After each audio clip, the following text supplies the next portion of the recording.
بسم اللہ الرحمن الرحیم اعوذ باللہ من الشیطان الرجیم بسم اللہ الرحمن الرحیم۔ عزیز طلباء کرام، صیغہ امر کے مباحث میں اب ہم امر چہارم پہ پہنچے ہیں کہ جو اس چیز کو دیکھتا ہے کہ ہم نے تو کہا کہ بھائی صیغہ امر جو ہے وہ وجوب میں حقیقت ہے، لیکن اگر کوئی اس چیز کو نہ مانے کہ بھائی صیغہ امر جو ہے وہ وجوب میں حقیقت ہے، تو آیا ظہور رکھتا ہے حد اقل وجوب میں یا ظہور نہیں رکھتا؟ یہاں پہ دو قول ہیں۔ ایک قول یہ ہے کہ بھائی یہ ظہور رکھتا ہے مطلقاً، چاہے مقدمات حکمت تمام ہوں چاہے مقدمات حکمت تمام نہ ہوں، جبکہ مصنف کا قول یہ ہے کہ بھائی اگر مقدمات حکمت تمام ہوں تو حجت ہے، اگر مقدمات حکمت جو ہے وہ تمام نہ ہوں تو حجت نہیں ہے۔ لہذا ہم مسئلے کو اس طرح سے طرح کر سکتے ہیں کہ بھائی برفرض ان کے اگر امر وجوب میں حقیقت نہیں رکھتا تو کیا ظہور رکھتا ہے یا ظہور بھی نہیں رکھتا؟ یعنی عند عدم القرینہ، اگر وجوب کے اوپر قرینہ نہ ہو اور کسی دیگر معنی کے اوپر بھی قرینہ نصب نہ ہو تو آیا ہم اس کو وجوب پہ حمل کر سکتے ہیں یا وجوب پہ حمل نہیں کر سکتے؟ مصنف کہتے ہیں کہ بھائی ظہور رکھتا ہے، البتہ تب جب مقدمات حکمت تمام ہے، کیونکہ ندب جو ہے وہ بیان مزید کا محتاج ہے۔ جبکہ قول دوم جو ہے وہ یہ ہے کہ بھائی صیغہ امر ظہور رکھتا ہے وجوب میں مطلقاً، حتیٰ اگر مقدمات حکمت تمام بھی نہ ہو تو بھی لفظ صیغہ امر جو ہے وہ منصرف ہوتا ہے وجوب کی طرف۔ اس کی جو دلیل ذکر کرتے ہیں مصنف، جو مخالفین، وہ یہ دلیل ذکر کرتے ہیں کہ بھائی امر جو ہے نا وہ منصرف ہوتا ہے وجوب کی طرف۔ اب یہ علت انصراف کیا ہے وجوب کی طرف؟ وہ تین چیزیں انہوں نے ذکر کی ہیں کہ بھئی یا تو غلب استعمال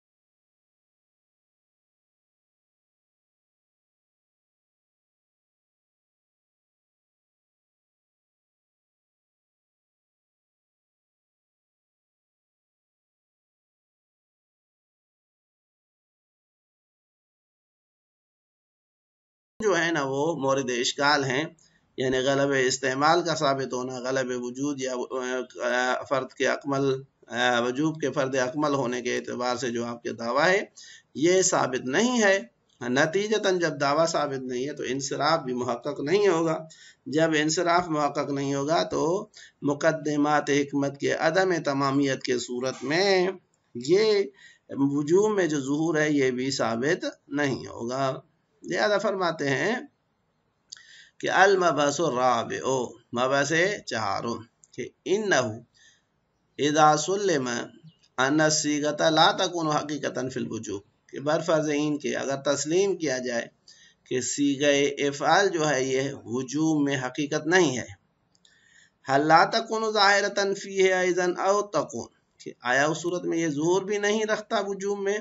یا نہیں ظہور رکھتا ہے؟ قیل بظہور فیہ،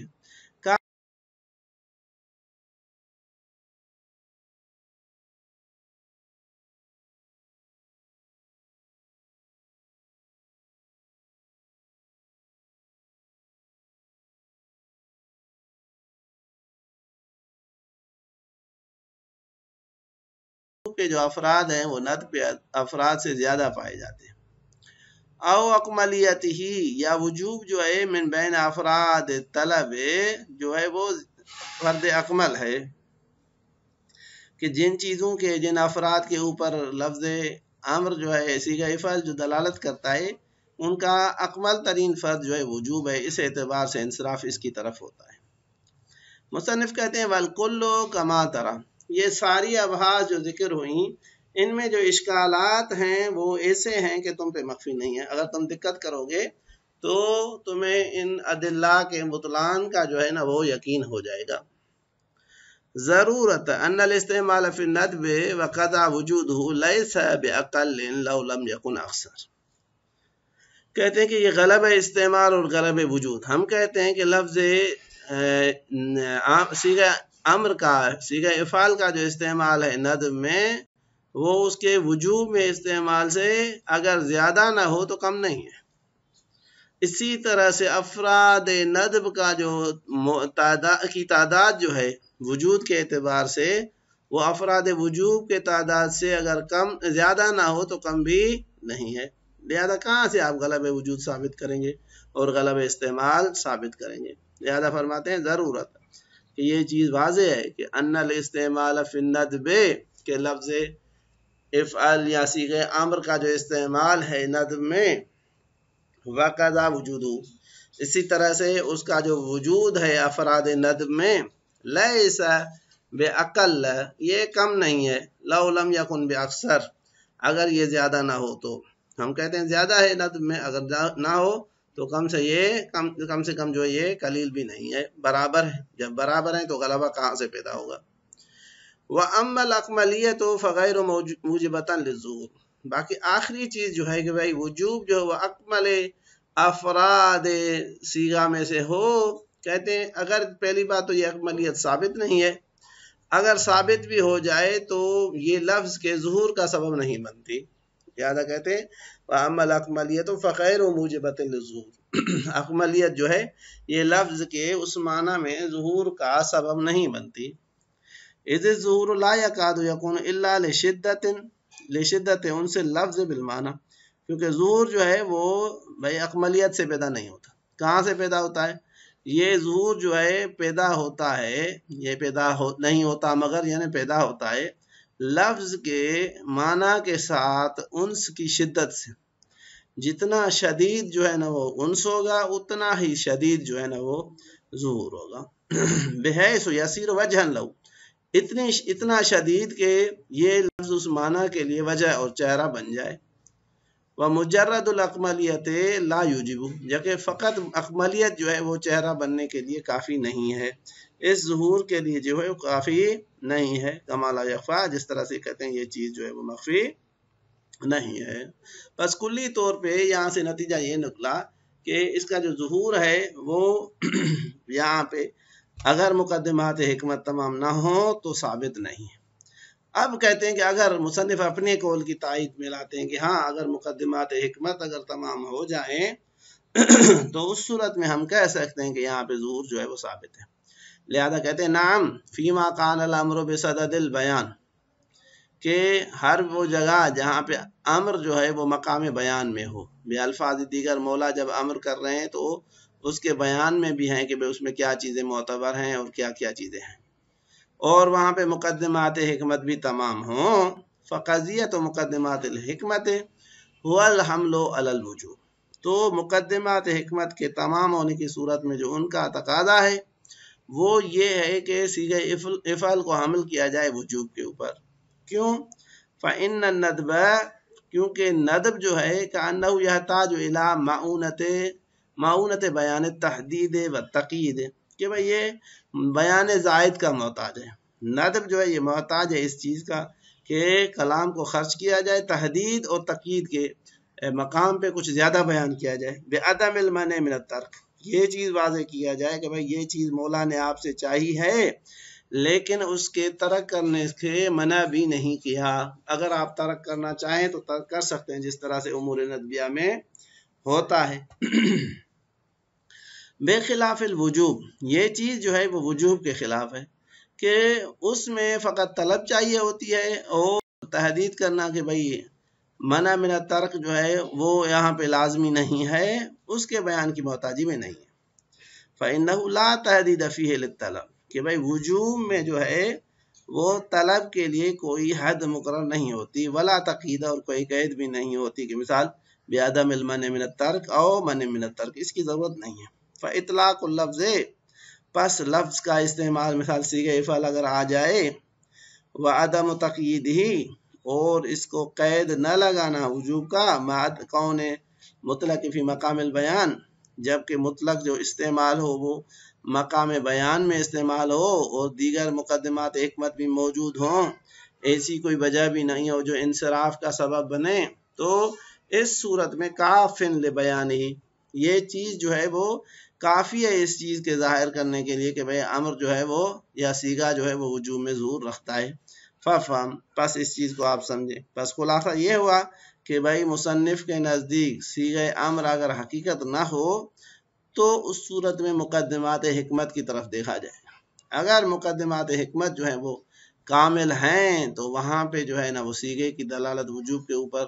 یا سیغے کا جو ظہور ہے وہ وجوب کے اوپر جو ہے نا حتمی ہوگا، اگر نہیں تو پھر اس صورت میں کامل نہیں ہوگا۔ یہ یہاں پہ اس بحث کو تمام کیا، جبکہ دیگر لوگ جو انصراف کے قائل تھے مصنف نے ان کے انصراف کے ادلہ کو قبول نہیں کیا، نتیجتاً کہتے ہیں کہ انصراف جو ہے وہ ان کے نزدیک ثابت نہیں ہے۔ اب اس کے بعد جو ہے وہ امر پنجم ہے کہ بھائی صیغہ امر جب استعمال ہوتا ہے وجوب میں ظہور رکھتا ہے تو اس وجوب سے مراد کیا ہے؟ وجوب سے مراد وجوب تعبدی ہے یا وجوب توسلی؟ اب اگر اس بحث کو چھیڑا جائے تو یہاں پہ ایک محل اتفاق ہے اور ایک محل نزاع ہے کہ بھائی ایک جگہ پہ اتفاق ہے کہ بھائی یہاں پہ مراد جو ہے نا وجوب تعبدی ہے یا توسلی ہے، لہذا کہتے ہیں کہ اگر امر آئے اور اس کے وجوب تعبدی یا توسلی میں ظہور رکھنے پر دلیل یا قرینہ موجود ہو کہ یہاں پہ اس وجوب سے مراد وجوب تعبدی ہے یا وجوب سے مراد وجوب توسلی ہے، تو کیونکہ قرینہ موجود ہے تو اسی کے اوپر حمل کیا جائے گا اور یہ حتمی ہے، اس میں کوئی اشکال نہیں ہے، یہ محل اتفاق ہے۔ لیکن اگر کوئی قرینہ موجود نہ ہو، یعنی اگر امر آئے اور اس کے وجوب تعبدی یا توسلی میں ظہور رکھنے پر کوئی دلیل یا قرینہ موجود نہ ہو تو قاعدہ کیا کہتا ہے، اصل کیا کہتی ہے کہ آیا اصل فی العبادات ان کا تعبدی ہونا ہے یا اصل فی العوامر جو ہے اس کا تعبدی ہونا ہے یا توسلی ہونا ہے؟ تو یہاں پہ بحث کرنے سے کہتے ہیں اس سے پہلے کہ ہم اس کو بحث کریں ضروری ہے کہ کچھ مقدمات کو بیان کریں، اس کے بعد جو ہے وہ اصل قائم کریں۔ لہذا فرماتے ہیں کہ المبحث الخامس، کہ پانچویں بحث جو ہے وہ یہ ہے کہ ان اطلاق الصیغۃ، کہ صیغے کا جو اطلاق ہے استعمال ہے جب وہ بصورت مطلق استعمال ہو، قرینے کے بغیر استعمال ہو، حل یقتضی، یہ چیز کی تقاضا کرتا ہے کہ کون الوجوب توسلین، کہ وجوب جو ہے وہ توسلی ہو، فیجزی اتیانہ مطلقاً، تو اس صورت میں اس کا مطلقاً انجام دینا یعنی ولو بدون قصد قربت جو ہے استعمال کرنا بھی جو ہے وہ صحیح ہو جائے گا،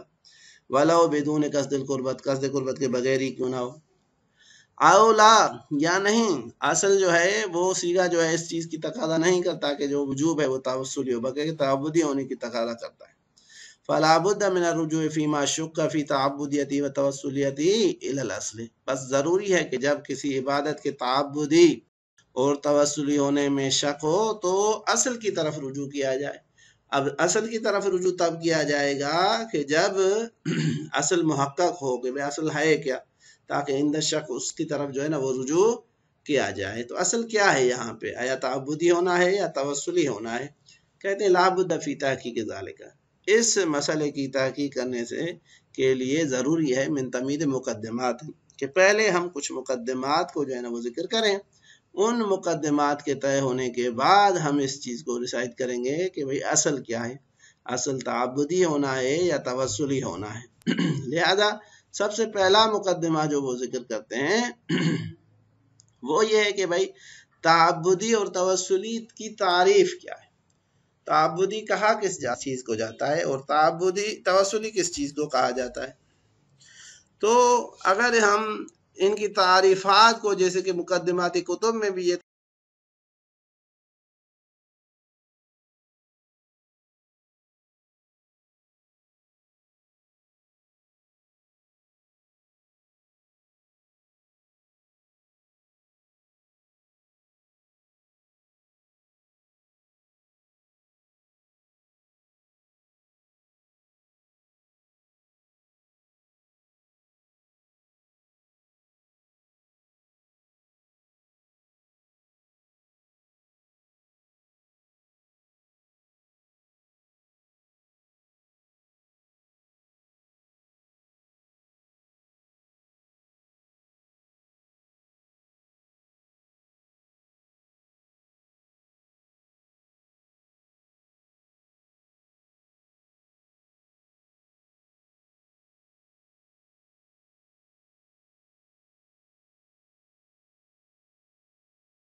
بذالک کہ اس کی غرض اس سے حاصل نہیں ہوتی،